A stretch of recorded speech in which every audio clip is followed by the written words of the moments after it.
to see Tainan Dalpra of Art of Jiu-Jitsu in this blue gi right here, and knowing that he would face off with Yago de Souza in the white gi of NS Brotherhood. Man. This is a beautiful fight. If you guys have been watching Yago along this tournament, he has been incredibly fierce. And of course, you know, Tainan with really, really dominant matches as well. But I was really surprised with the level that Yago brought to this Pan Am. So excited to see this fight here. Yago trying to find some openings to pass, and he negated any of Tainan's attacks so far. But he has that lapel now through in his left hand, and a really strong collar grip on the right. Yago's going to look to break, but very strong grip there. Does manage to break that off. It's going to allow him to have some of his posture back. And he goes into this knee slide, which is a great position, but with the lapel underneath, it's very, very hard to dive that knee through, and can actually off balance you, so it can be a little dangerous. Yago de Souza had one of the best matches of the entire tournament in the semi-final.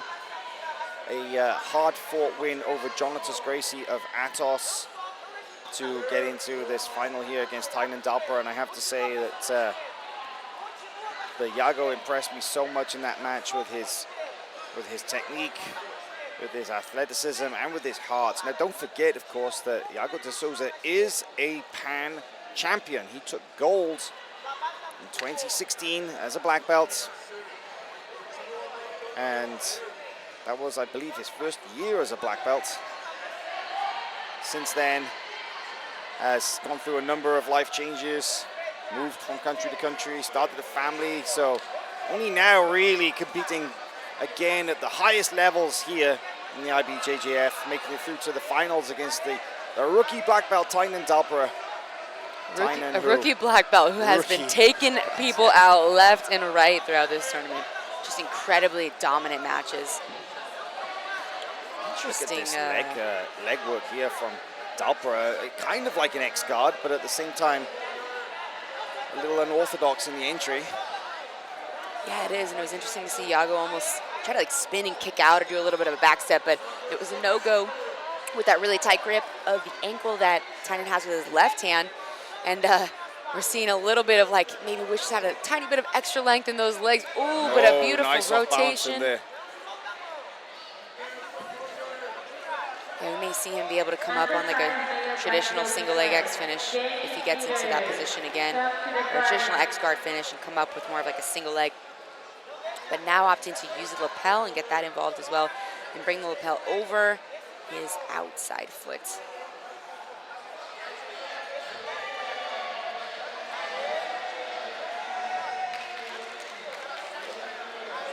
Collecting both ankles now is Tainan, which is a really annoying position to be in because there is just no way to build your base without your feet.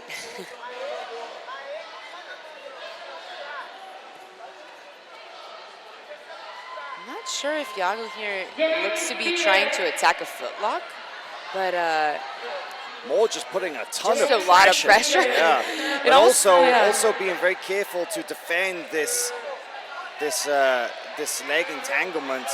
And I got to say that, you know, we saw Tainan compete against a number of athletes in this division so far, and very few of them have even put him close to a position like this. We talked about how his opening match against Italo Moric, he won that 29-0 flawlessly.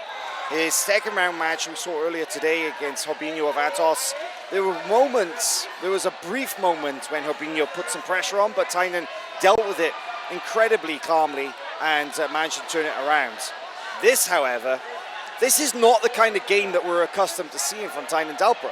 Usually he dictates the pace, usually he's the one who completely controls the action, but from what I'm seeing here is that this is kind of taking him out of his comfort zone a little bit. Yeah, a little bit. You know, we've mostly seen Tainan on top this weekend, and he did pull guard a little bit, but usually right to very quick sweeps and then into his pressure passing from the top position. So this is the most guard we've seen from him all weekend, and especially these intricate positions with a lot of lapel work and, you know, 50-50 positions and switching elegantly from X, single leg X, and everything in between. So really exciting to see a lot of his game here, and Yago just shutting down all the off balancing that Tainan is doing. Seems to have an answer to everything. So no score on the board yet. We just have this 0-0 match here with a lot of action though. And now Yago's swimming underneath that foot. It's hard to disconnect that foot though with that lapel, locking it in. So ideally he would free that lapel grip first or try to stand up and extract that leg. But again, both things very, very difficult to do with this two-handed grip that Tainan has on that lapel. Pulling and yanking it in to try to use that to off-balance Yago and sweep him over. Using that left leg kind of pendulum and then back in on the inside of the thigh. So you might see some attempts at some back attacks here or just a simple sweep if he can reach with his left hand to grab the pant leg on the other side of Yago's leg. This 50-50 with the lapel is something that we've seen more and more of lately, and it's an extremely difficult position from which to escape. It's a very strong control position that we've seen time and time again. It is not the most dynamic of positions, not necessarily the most entertaining, but very effective at tying up your opponents. No, and what I will say about, Tainan's use of it is he's definitely not just sitting and holding his position like we see. Look, I mean, he's working towards the back, he's pendulating his legs like crazy, trying to get the sweep. He's changing positions constantly, so it's not, the most dynamic. But look, we see almost trying to teeter his way to the top for a sweep there. Very effective use of this position, but Yago with an incredible base. Denying the sweep of Tainan. So it's but like you said, for the top person, just miserable to try to escape from this position with this kind of insistence. So, he's doing a good job, Yago is, of avoiding the sweep, but not really making much headway here. Still 0-0. Just over 3 minutes remaining in this match, this middleweight final. You could see Yago driving his right foot up towards the armpit, and the reason he's doing this and pinching his knee inwards is so that Tainan can't open his knee like that and tilt him to the side. The hips to the mat. Yeah, that tilt is significant because if Tainan can come on top, then he will be able to score some points. And there, he builds his base. And Yago's okay with it. He's grabbing a lapel of his own, maybe looking to play something very similar. That is going to be 2 points there for Tainan Dalpra. With less than 3 minutes remaining, we have 2 points on the board. But now we find Tainan a little bit of payback, back on the top in this lapel position that it is so hard to exit from. Very possible to answer back with a sweep of his own for Yago de Souza.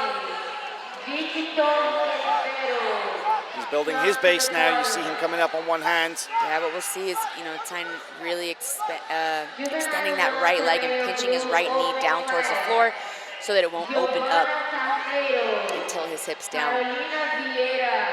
So very similar position, almost exactly the same position that we just saw. 2 minutes remaining. 2 minutes remaining. Same position we just saw, but now Tainan is on top. Yago answering with the lapel of his own. Same double-handed grip as well, and now reaching for that far hand grip with his left hand. And this is an uncomfortable place to be on top with a 2-point lead and about 1 minute and 40 seconds because there's no guarantee that if he gets swept, you're going to have time to sweep back. In these teeter-totter matches, it can be pretty troublesome. You don't want to be the guy on top usually for a short time because the guy on bottom is going to get desperate and can oftentimes pull off those last-second sweeps. But Tainan now really settling into this hip position to ensure that he stays on top. So he's on his left hip and his right leg's extended. And this basically ensures that his right knee will not open up so that he won't be taken to his right side. So he's going to keep extending his foot further into Yago's armpit and pinching his knee down. Just like that. And there's not really a whole lot that he can attack here. As we're seeing, it's more of just holding this position to ride out the win. Oh, a little kick to the face there. It's a lot of torque on the knee here. 45 seconds remaining. His foot's stuck in the belt a little bit here. Souza is doing his best to come out, but you're right, the foot is stuck.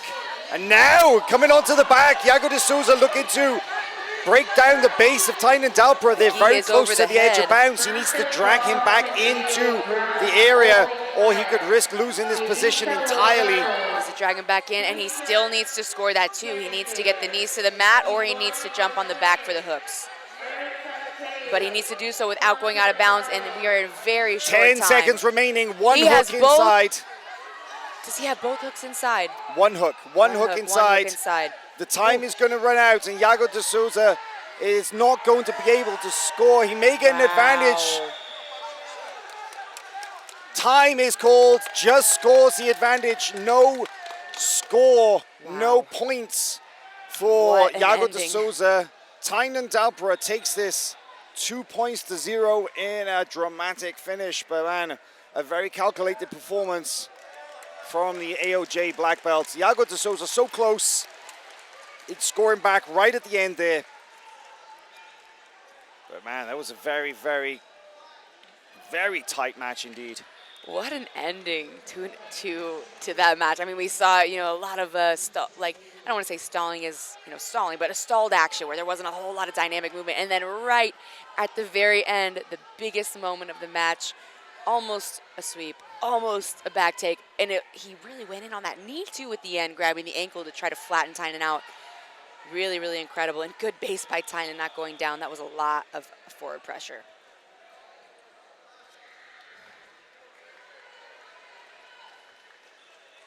Big win there for Tainan Dalpra, who takes the gold medal here at Pan Championships. Gold as a brown belt here last year. Gold as a black belt here this year. What an incredible journey for the young black belt from Art of Jiu-Jitsu. We'll take a look at some of the best moments from that match.